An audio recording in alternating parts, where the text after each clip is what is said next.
우리의 믿음이 좀 더 본질적인 신앙이 되기를 바라는 마음으로, 또 우리 교회가 사도행전적인 교회의 능력을 회복하기를 간절히 바라는 마음으로 시작한 사도행전 강해가 오늘로 58번째, 가장 마지막 구절에 도달했습니다. 전하는 저에게도 큰 은혜와 도전이요 감동이었지만 듣는 여러분이 더 수고 많이 하셨습니다. 얼마나 듣느라 이 주일에 강해 말씀을 듣는 것이 결코 쉬운 일이 아닌데 두 해를 넘어가면서 이 말씀을 듣고 따라오느라 수고를 많이 하셨고, 또 우리의 바램대로 우리 교회가 사도행전의 능력을 회복하는 본래 주님이 꿈꾸셨던 그 교회의 모습을 더 닮아갈 수 있기를 간절히 소망합니다. 또 이 사도행전을 마치면서 직접 베드로와 또 바울과 여러 사도와 이름 없이 동역한 수많은 자들의 그 발걸음을 함께 밟고 생생한 현장을 찾아볼 수 있는 성지순례의 감동과 은혜를 주신 것도 더욱 감사합니다. 여러분, 더 늦기 전에 이제 이후에 또 다른 여러 성지순례 우리가 계획을 할 텐데, 어느 여행보다 즐겁고 유익하고 어느 여행에서 경험할 수 없는 하나님의 놀라운 은혜가 있는 그런 귀한 성지순례, 또 하나님의 이 성경의 말씀이 더 생생하게 입체적으로 와서 닿을 수 있는 그 귀한 시간들, 여러분도 앞으로 또 기회 있을 때 꼭 함께 하시면 좋겠다는 마음을 가졌습니다. 오늘 사도행전 말씀을 정리하면서 또 큰 은혜를 받은 장면들을 함께 나누면서 오늘 말씀을 또 맺고자 합니다. 여러분 꼭 기억하셔야 될 것은 사도행전은 곧 성령행전입니다.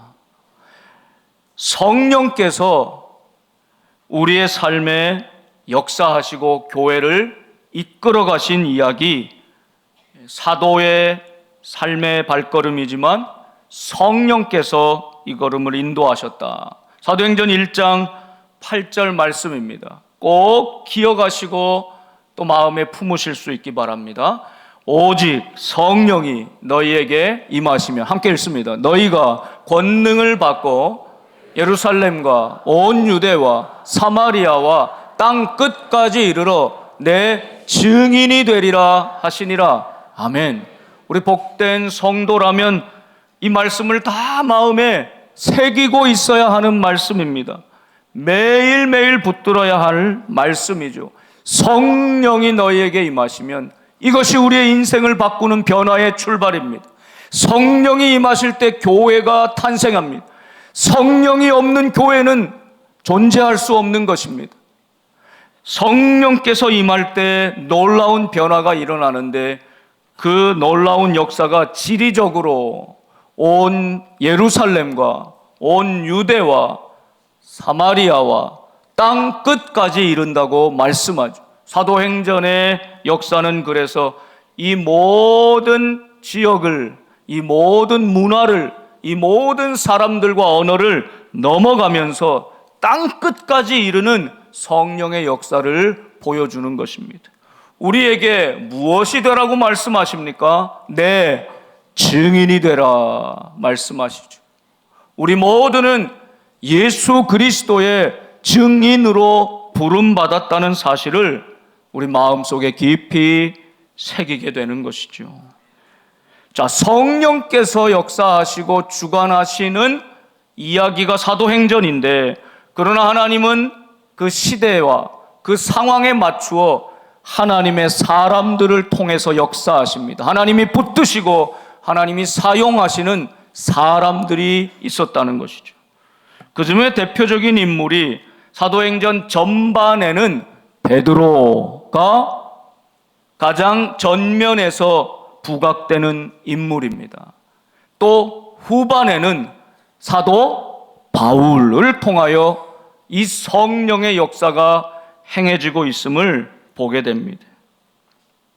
베드로, 여러분 많은 하나님의 기적도 체험하고 또 그의 성품답게 주님을 뜨겁게 사랑했던, 주님을 가장 가까이 따르고 싶었던 제자였지만, 그러나 그는 처참하게 실패도 경험하고 자신의 밑바닥을 경험했던 사람이죠. 여러분, 빗방울이 점점 내려서 가장 아래에 깊이 넓게 고이는 것처럼, 여러분, 은혜는 우리의 인생의 밑바닥을 향하여 흐르는 것입니다. 우리의 인생의 밑바닥에서 하나님의 은혜를 절감하게 되는 것이죠. 베드로가 예수님을 모른다, 배신하고 부인하던 그 자신의 인생의 밑바닥에서 주님을 다시 만나게 되죠. 부활하신 주님이 그를 찾아오시죠. 네가 나를 사랑하느냐 하시며 사랑을 확인시켜 주시고는 그 밑바닥에서 주님을 바라볼 수 없는 죄인인 베드로를 향하여 또다시 사람 낚는 업으로 살 것을 말씀해 주시죠. 나는 너를 믿는다, 나는 너를 사랑한다는 주님의 은혜를 체험한 그 밑바닥을 경험한 베드로 아닙니까? 저희가 가보았던 곳 중에 이 갑바도기아 지역에 데린구유라고 하는 곳이 있었습니다. 그 뜻은 깊이 파인 우물이라는 뜻인데, 지하 동굴, 땅굴을 파서 40m 정도의 깊이에 2만 명 정도가, 가장 많이 들어갔을 때는 2만 명 정도가 이곳에서 250년간을 살았습니다. 박해를 피해서, 고난을 피해서 신앙을 지키기 위해서 그곳에 공동 지하 생활을 하였던 그리스도인들이 살고 있었다는 것입니다. 여러분, 얼마나 열악한 환경입니까? 그런데도 그곳에 교회가 있었고 예배를 드렸고, 또 다음 세대를 신앙을 물려주기 위하여 학교를 만들었습니다. 학교를 운영했어요. 저 지하 동굴에서 허리를 펼 수 없는 공간을 한참 고개를 숙이고 지나가야 되는 저 지하 동굴에서도 학교를 만들고 자녀들에게 하나님 말씀을 가르쳤다. 또 이곳에 예수 믿는 사람에게 세례를 베풀었던 초대교회의 아주 전통적인 미끄베라고 하는 세례터가 남아있는 모습을 볼 수 있습니다. 지금은 무슬림 국가인 터키에서는 이거 제대로 관리를 하지 않습니다. 여기 세례터라고 붙여놓은 명찰을 계속 떼버리는 거예요. 예수님 그리스도 십자가의 은혜에 세례받은 현장들을 다 지워버리고 싶은 거죠. 그러나 그곳에서 살아 숨쉬었던 믿음의 선배들이 있었다는 사실을 우리는 잠깐의 경험을 통해서도 마음 깊이 새길 수 있었습니다. 베드로가 사도행전 12장을 지나면 그 모습이 나타나지 않는데, 그 후에 베드로는 어디로 갔을까? 무엇을 했을까? 베드로전서 1장 1절을 보면 이렇게 편지하고 있죠. 예수 그리스도의 사도 베드로는 본도, 갈라디아, 갑바도기아, 아시아와 비두니아에 흩어진 나그네 그들에게 편지한다 말하고 있습니다. 이 지역들을 베드로가 실제로 소수의 동행자와 함께 직접 가서, 바울이 선교 여행을 다닌 것처럼 베드로도 이것을 직접 가서 이 갑바도기아 지하 땅굴 속에 살고 있는 그리스도인 형제들을 만나고 거기서 뜨거운 사랑의 교제를 하고 그 현장을 직접 보았던 베드로가 그들에게 편지하고 있다라고 생각을 하니 이 얼마나 마음이 뭉클한지 몰라요. 베드로전서가 그래서 소망장인 이유가 여기에 있는 것입니다. 이 땅에 고난과 박해가 있어 지상에 살 수 없어 지하로 내려와 믿음을 지키고자 지하로 내려가 정말 어렵고 힘든 삶을 살았던 이들에게 유일한 소망은 이 땅이 전부가 아니다. 우리는 나그네처럼 지나가는 삶이요 저 영원한 천국만을 소망한다는 산소망 예수 그리스도, 그분을 붙들었던 것이죠. 그들에게 힘내라고 격려하며 위로하며 소망의 주님을 전하였던 편지 베드로전서인 겁니다. 베드로전서 1장 3절에 우리 주 예수 그리스도의 아버지 하나님을 찬송하리로다. 그의 많으신 긍휼대로 예수 그리스도를 죽은 자 가운데서 부활하게 하심으로 말미암아 우리를 거듭나게 하사 산 소망이 있게 하시며. 여러분 마음속에 살아있는 소망은 무엇입니까? 여러분 인생을 화석처럼 굳어가는 인생이 아니라 가슴 뛰게 만들고 살아있게 만드는 소망은 어디에 있습니까? 베드로전서 1장 6절과 7절, 그 대린구유 지하 동굴에 살았던 우리 믿음의 선배들을 생각하며 한번 같이 읽어보겠습니다. 시작. 그러므로 너희가 이제 여러 가지 시험으로 말미암아 잠깐 근심하게 되지 않을 수 없으나 오히려 크게 기뻐하는도다. 너희 믿음의 확실함은 불로 연단하여도 없어질 금보다 더 귀하여 예수 그리스도께서 나타나실 때에 칭찬과 영광과 존귀를 얻게 할 것이니라. 아멘. 아멘. 여러분 오늘 우리의 삶에 어떤 고난이 있습니까? 어떤 불같은 시험과 연단 중에 있습니까?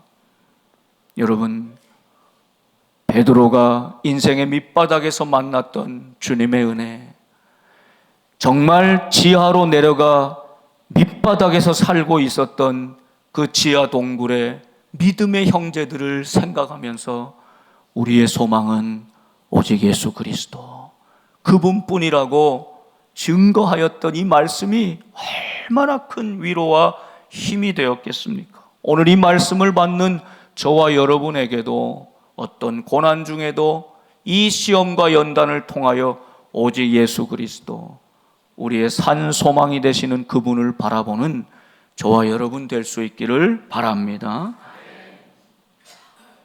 이제 바울에게로 믿음의 바톤이 넘어갔습니다. 하나님을 열심으로 섬겼지만 유대교의 율법의 열심으로 살았던 바울, 그의 인생을 가로막고 나타나신 예수님께서 그의 눈을 새롭게 뜨게 하십니다. 그의 인생의 방향과 목적과 의미를 새롭게 하십니다. 이제는 예수 그리스도를 바라보는 인생으로 바꾸어 주시죠. 그리고 바울만큼 땅 끝을 향하여, 이방인을 향하여, 헬라인을 향하여, 로마 사람을 향하여 복음을 전할 수 있는 언어에 능통하고 문화가 풍성하고 로마 시민권을 가진 사람은 바울밖에 없어요. 그래서 하나님이 이방인을 향한 나의 그릇으로 바울을 택하시는 것입니다. 그리고 바울을 통하여 이 사도행전의 역사를 계속 써내려 가시죠. 제가 몇 군데 다 소개할 수가 없어서 몇 군데 장면만 소개합니다. 먼저 버가에서 비시디아 안디옥 1차 선교 여행이 있을 때 바울이 바나바와 함께 마가, 요한을 수행원 삼아서 함께 처음으로 이제 배를 타고 구브로를 거쳐서 버가에 도착했지요. 자, 한번 사진 보여주십시오. 근데 이 버가에서 비시디아 안디옥에 가려면 타우루스라고 하는 거대한 산맥을 지나야만 합니다. 여러분 지금 보이시는 저 산맥이 타우루스 산맥인데 황소라고 하는 이름을 가진 것처럼 정말 두텁고 긴, 끝도 없이 긴 산맥이 가로막고 있습니다. 저희는 버스를 타고 이동해도 빨리 가야 3시간이 넘어야 통과할 수 있는 길입니다. 지금은 길을 내고 버스를 타고 움직이기라도 하였지만 이 버가에서 비시디아 안디옥 가기는 이 길밖에 없는데, 이 산맥을 통과할 수밖에 없는데 바울과 일행은 걷고 또 걸으며 노숙하며 그 많은 위협과 도전, 그 많은 고난을 겪으며 이 길을 걸어갔던 것이죠. 여러분, 사도행전 13장 13절과 14절에 이렇게 말씀합니다. 바울과 및 동행하는 사람들이 바보에서 배 타고 밤빌리아에 있는 버가에 이르니 요한은 그들에게서 떠나 예루살렘으로 돌아가고. 아마도 마가 요한이 이 부잣집 도련님이라 저 타우루스 산맥을 어떻게 넘어갈까 엄두가 나지 않아서 예루살렘으로 돌아갔을 가능성이 있다, 이렇게 여러 학자들이 추정하기도 하죠. 과연 그럴 만하게 정말 넓고 깊은 산맥입니다. 그런데 이 길을 걸어서 바울과 바나바 일행은 계속 묵묵히 그 길을 걷지요. 14절 말씀을 보면 그들은 버가에서 더 나아가 비시디아 안디옥에 이르러, 성경은 아주 단순하게 이야기하지만 이 버가에서 비시디아 안디옥에 이르기까지 저 타우루스 산맥을 건너야만 했던 것입니다. 적어도 열흘 이상의 시간이 필요한 거리였습니다. 그리고 비시디아 안디옥에 이르러 안식일에 회당에 들어가 앉으니라 말씀하죠. 이곳에서 그 유대인을 향하여 복음의 설교, 예수 그리스도의 메시아 되심을 선포하는 설교를, 이방인을 향한 이 복음의 메시지를 최초로 선포하게 되는 것입니다. 저희가 갔던 또 드로아에서 아소로 가는 길, 그 길을 묵상하고 걸으며 참 많은 은혜가 있었는데요. 사도행전 20장, 이게 드로아에서 저 멀리 보는 아소를 향해서 걸어가는 길입니다. 사람들이 가지 않고 짐승의 똥만 이렇게 주변에 좀 남아있는 바로 그런 길입니다. 지금은 많은 사람에게서 잊혀져 버린 그 길이지만 사도 바울이 이 길을 묵묵히 걸었다는 사실 때문에 우리가 그 길을 걷는 것이죠.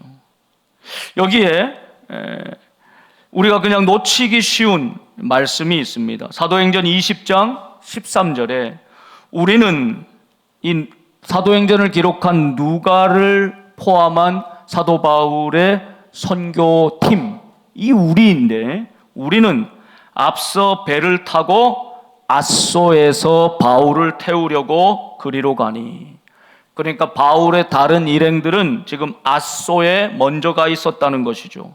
이는 바울이 걸어서 가고자 하여 그렇게 정하여 준 것이라. 그러니까 바울이 드로아에서 아소까지는 62km가 되는 한 사흘 길을 꼬박 걸어야 되는 거리인데, 바울이 일부러 너희들은 먼저 가 있고 나는 홀로 걸어서 그 길을 가겠다 한 것이죠. 왜 그랬을까요? 바울은 무슨 생각하며 이 길을 걸었을까요?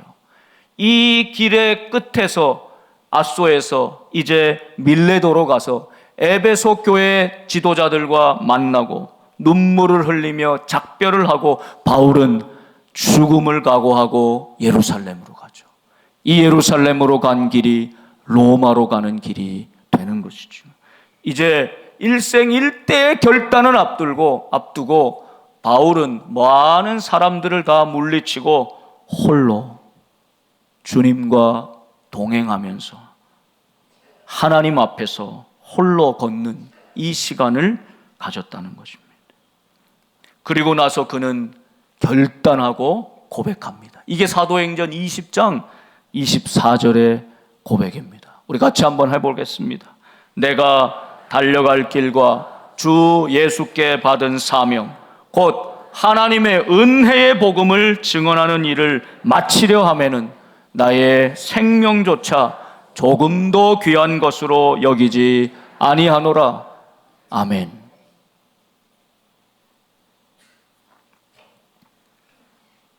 여러분, 우리는 너무나 많은 것들이 선택지가 있어서 이런저런 것들을 고려하고 생각하느라 내게 생명처럼 귀하게 여겨야 할 한 가지 사명을 붙드는 일을 너무나 소홀히 하고 있지 않습니까? 하나님은 저에게, 여러분에게, 모든 사람에게 하나님의 사명을 맡겨주셨습니다. 예수 그리스도의 증인되는 사명, 나의 삶으로 복음을 증거하는 사명, 각자 다양하지만 이 사명 하나는 분명한 것이지요. 사도 바울은 이 길을 걸으며 내 생명조차 조금도 귀한 것으로 여기지 않겠다는 결단을 하게 되는 것입니다.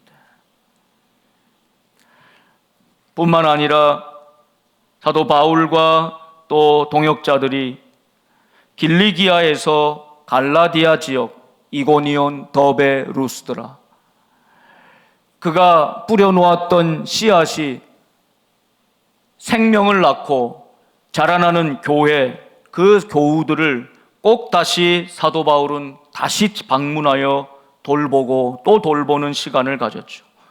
길리기아 다솥에서 갈라디아 쪽으로 나가려면 반드시 통과해야 되는 그 관문을 몇 해 전에 이 고속도로 공사를 하다가 발견하게 된 것입니다. 그 길도 우리가 가서 그 시작점을 알리는 저 표식된 부분에서부터 한 10여 분간 쭉 이 길을 걸으면서 정말 아무도 없는 그 고요한 길을 걸으면서 사도 바울은 이 길을 수도 없이 지나가고 저 타우루스 산맥을 수도 없이 넘어서 또 뿌려놓은 복음의 씨앗이 자라나고 있는지, 교회가 어떻게 돼가고 있는지를 살피며 돌보았던 그 발걸음을 떠올리게 되었습니다. 여러분, 멋모르고 처음 도전할 때는 용감하게 도전하는데 똑같은 과정을 2번, 3번, 4번 되풀이하는 것 결코 쉬운 일이 아닙니다. 처음 입시를 볼 때보다 재수, 삼수 이거 해본 사람만 아는데, 저 같은 사람만, 그때가 더 힘든 거예요. 처음 암에 걸렸을 때보다 재발했을 때, 또 재발했을 때 훨씬 더 고통스러운 것입니다. 왜? 그 과정을 알고 그 길을 걸어봤기 때문에. 다시는 하고 싶지 않은 거죠. 그러나 사도 바울은 하나님께서, 성령께서 그를 붙들어 또 일으켜 세우고 또 일으켜 세우고 또 힘을 주셔서 그 고난의 길, 먼 길, 불편한 길, 고통스러운 길을 또 걷게 만드신 것입니다. 한 걸음 한 걸음 묵묵히 그 길을 걸어간 그 걸음이 오늘 우리에게까지 이어져 우리가 그 생명의 길, 예수님 열어놓으신 좁은 길로 걸어가고 있음을 믿습니다. 여러분, 이것이 사도행전의 놀라운 역사들이죠. 이 사도행전의 역사가 그 강물같이 크게 흐르던 역사의 물줄기가 이제 사도행전 28장에 이르러 마무리하게 되는데, 이 30절, 31절 딱 두 구절, 아주 짧은 구절로 이 사도행전의 모든 역사가 마무리되고 있습니다. 어찌 보면 왜 이렇게 급하게, 왜 이렇게 좀 맞지 않게 마무리되고 있는가 의아하게 만들 정도로 짧은 두 구절로 이 사도행전은 마무리됩니다. 그런데 여기 사도 바울이 품었던 하나님 나라, 그 소망, 주 예수 그리스도께 대한 그 소망이 가득 담겨져 있습니다.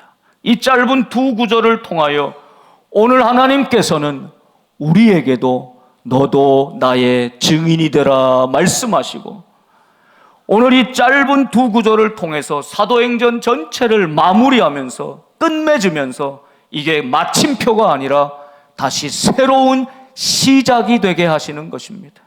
그래서 열린 결말처럼 사도행전 28장 마지막은 조금 의아하게 마무리되고 있는 것이죠. 여기 하나님 나라의 성격을 잘 보여주는 말씀이 있는 것입니다. 30절 말씀을 보면 바울이 온 이태를 자기 셋집에 머물면서 바울이 2년 동안 자기의 셋집에 머물렀다. 여기 셋집은 아주 작은 감옥과도 같은 집이었습니다. 로마 병사가 사도 바울을 철저히 24시간 감시하고 있습니다. 바울은 약간의 자유가 허용됐지만 결코 자기 마음대로 뜻대로 어디에 나갈 수 없는 매여 있는 인생으로 셋집에 머물렀다는 것입니다. 여러분, 하나님의 나라는 이 셋집에서 출발합니다. 깊어집니다. 놀랍도록 숙성되는 시간이 바로 이 셋집의 은혜인 것입니다. 사도 바울은 장기 미결수로 이 작은 셋집에 구금되어 매여 있으면서, 여러분, 그동안 사도 바울이 얼마나 많은 길, 저희들은 이번에 그리스 몇 지역과 터키 반쪽만 다녔는데도 3,000km를 갔는데, 사도 바울은 그보다 훨씬 먼 거리를 대부분 걸어서 그 먼 거리를 오고 간 사도 바울, 아마 잠시도 쉴 틈이 없었을 것 같아요. 잠시도 쉴 겨를이 없었어요.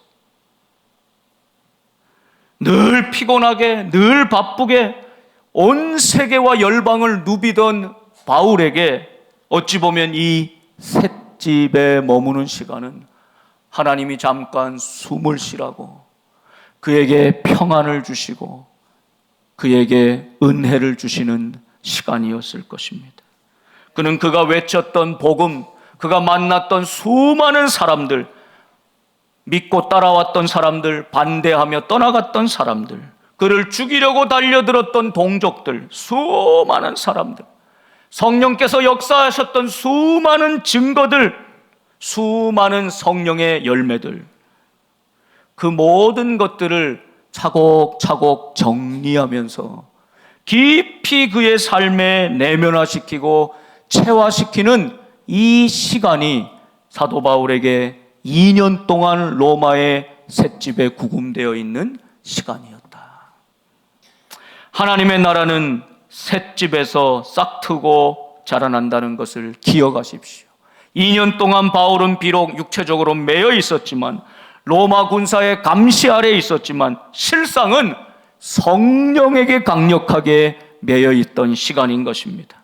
자유함과 은혜와 안식과 기쁨으로 충만해진 영혼이 되어 하나님의 말씀에 깊이 천착할 수 있었던 시간, 셋집의 2년 동안의 은혜인 것이죠.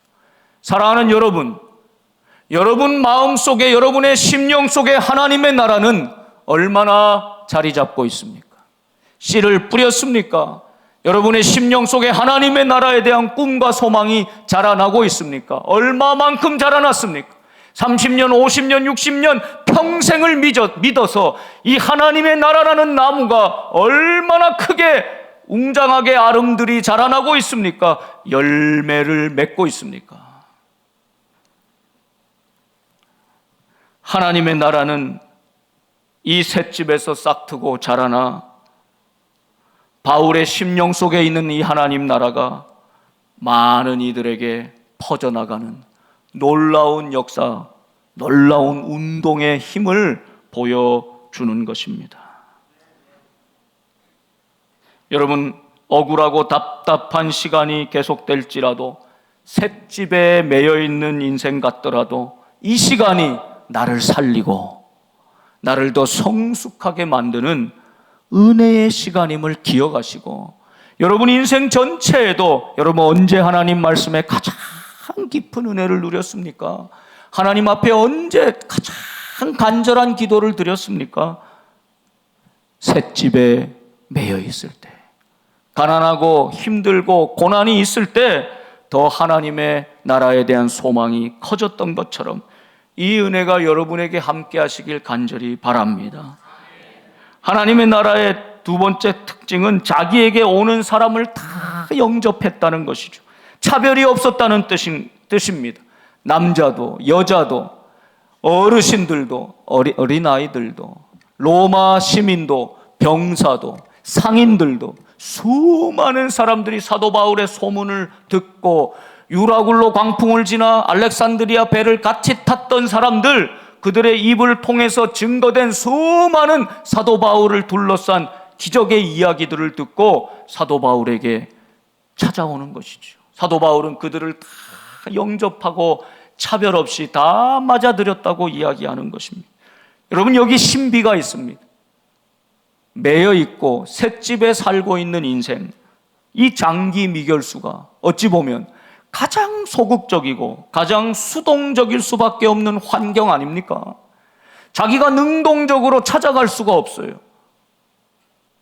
태신자 복음을 전해야 되는데 내가 마음 작정하고 전화하고 찾아가고 만날 수가 없는 겁니다. 그가 내게 찾아와야만 만날 수 있는 거예요.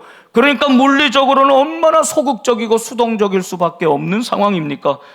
그런데 사도 바울은 이 2년 동안을 통하여 찾아오는 모든 사람들, 모든 세대의 사람들에게 다 영접하고 복음을 전하는 것입니다. 어찌 보면 가장 적극적이고 가장 능동적인 방식으로 하나님은 세계의 중심인 로마의 심장에 하나님의 복음을 전하게 하신 것입니다. 사도 바울이 만약에 여러분 풀려나서 자유한 몸으로 마음껏 지금까지 세계 선교를 한 것처럼 로마에 나아가서 복음을 전했다 생각해 보십시오. 거기 또 유대인들의 박해가 있었을 것이고 로마 사람들이 우리의 풍속을 해친다고 고발하였을 것입니다. 또 법정에 섰을 것입니다. 그런데 지금 매여 있어서 셋집에 갇혀 있어서 로마의 공권력이 그를 오히려 보호해주고 있어서 사도 바울은 담대하게 거침없이 어떤 방해도 받지 않고 신비하고 놀라운 방식으로 찾아오는 모든 이들에게 복음을 자유롭게 전할 수 있었던 것입니다. 할렐루야. 여러분, 이게 놀라운 하나님의 방식입니다. 전혀 안 될 것 같은데 되게 하시는 하나님의 놀라운 은혜, 역발상의 하나님의 지혜 아닙니까? 오히려 돌아다니며 마음껏 복음을 전해도 될지 안 될지 모르는데 매여 있는 죄수에게 많은 이들이 스스로 찾아와 복음을 전하게 하신 이 놀라운, 안전하게 전하게 하시는 하나님의 방식. 여러분, 성령 오순절 성령 강림 사건을 통해 사도행전 2장에 성령이 충만하게 임하지요. 교회가 탄생합니다. 누구에게 임합니까? 말씀 잘 듣고 헌신한 사람들에게만 골라서 택하여 임하셨습니까? 아닙니다. 거기 있던 모든 사람들에게, 각 사람에게 성령이 임하셨습니다. 남자도 여자도 어르신들도 아이들도. 그래서 요엘이 꿈꾸었던 그 성령 충만한 모습이 사도행전 2장에 그대로 나타나지 않습니까? 이게 사도행전 처음의 모습인데 사도행전 28장 마지막에 똑같은 모습으로 바울은 매여 있지만 수많은 로마의 사람들 찾아오는 이들에게 주의 복음을 담대하게 증거하고 있는 것입니다. 사랑하는 여러분, 씨를 뿌릴 때는 땅을 가려서는 안 됩니다. 물론 좋은 땅에만 뿌리면 더 많은 수확을 얻겠죠. 그러나 뿌리다 보면 때로는 돌밭에도 떨어지고 가시덤불에도 떨어지고 길가에 떨어지기도 합니다. 내가 원하는 대로 다 열매를 거둘 수 없을 수도 있습니다. 그러나 뿌리는 자의 책무는 땅을 가리지 않는 것입니다. 사도 바울은 가리지 않고 모든 이들을 다 영접하고 복음의 씨앗을 뿌렸다. 오늘 31절 말씀에는 이 놀라운 사도 바울의 마지막 모습을 담대하게 거침없이 라고 하는 두 단어로 표현하고 있습니다. 여러분 같이 한번 해보실까요? 담대하게 거침없이. 사도행전의 마지막 모습인 겁니다. 그런데 이게 참 역설적이죠. 죄수가 담대하면 얼마나 담대하고 셋집에 구금되어서 살고 있는 사람이 거침이 없으면 얼마나 거침이 없겠습니까? 그런데 그 초라하고 볼품없는 죄수의 사도 바울의 모습을 성령은, 하나님께서는 담대하다고 용기 있는 모습이라고, 어떤 것도 가로막지 못하고 어떤 방해도 없는 거침없는 모습이라고 말씀하고 계신 겁니다. 여러분, 더 담대하게 거침없이라고 하는 말이 조급하게, 성급하게, 무례하게 라는 뜻은 아닙니다. 거침없이 복음을 전한다고 무례하게 하라는 뜻이 아닙니다. 하나님의 때에 하나님의 방식으로 어떤 것도 나를 방해할 수 없다, 이 복음의 역사를 방해할 수 없다, 그 믿음으로 나아가라는 뜻입니다. 여러분, 우리 온 성도들이 성령의 충만함을 입어서 하나님의 말씀 위에서 세상을 향하여 담대하게 거침없이 나아가는 사도행전 29장의 역사를 써내려가는 저와 여러분 될 수 있기를 바랍니다. 사도행전 28장의 말씀이 이렇게 갑자기 결말을 맺는 것처럼 보이는 이유는 그 결론이 우리에게 달려있음을 보여주는 것입니다.